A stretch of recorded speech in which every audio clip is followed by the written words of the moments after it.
लागल।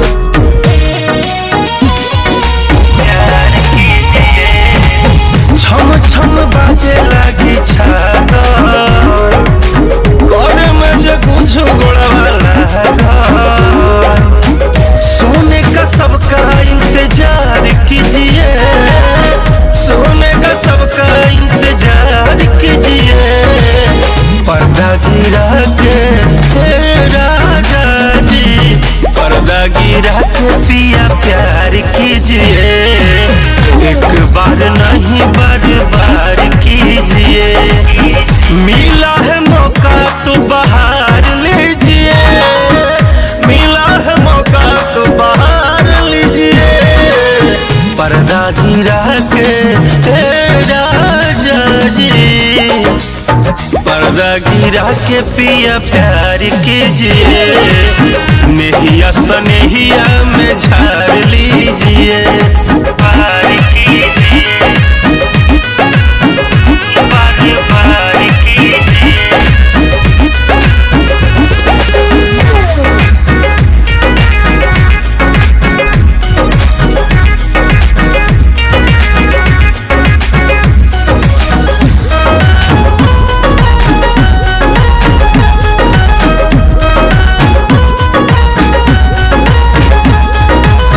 नैहर के साया साड़ी, नैहर के चोली, राजा अपना हाथे खोली।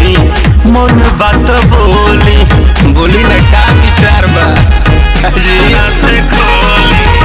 पोसल सुगानावा से जेता ना भमनावा, जियो तना ले खेली। खूब मजा लेली, आज वाली रात लहरदार कीजिए। आज वाली रात लहरदार कीजिए। पर्दा गिरा के राजा जी, पर्दा गिरा के पिया प्यार कीजिए। एक बार नहीं 100 बार कीजिए।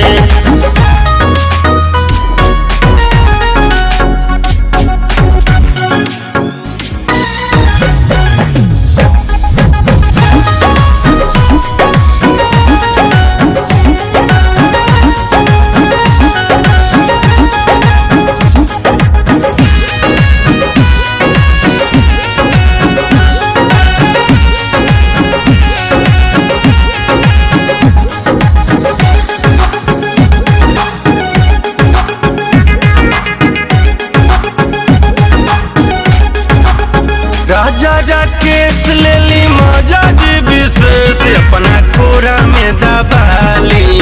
जियारा जुड़ाली, चापो ब्यास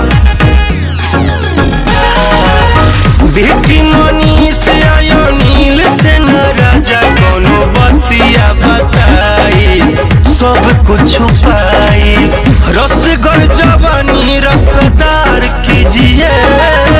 रसगर जवानी रसदार कीजिए।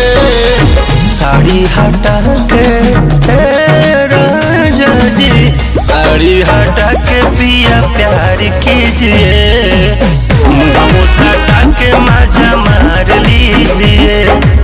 नहिया सनेहिया में ढार लीजिए। डिजिटल के जमाने में थोड़ा बच के रहिए, समझते हैं।